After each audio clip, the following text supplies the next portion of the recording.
তো নিচের দিক দিয়ে আসবে।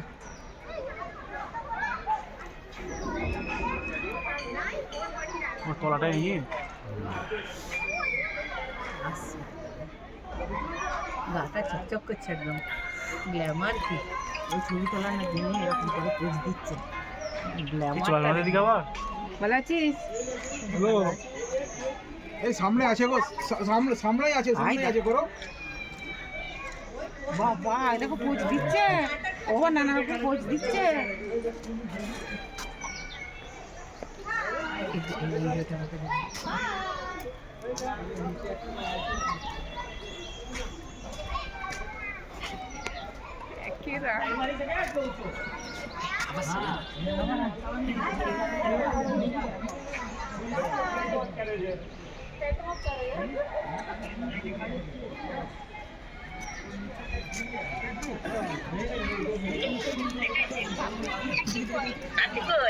হাতি যাবো, এখানে ভালুকের দিকে এসছি এখন।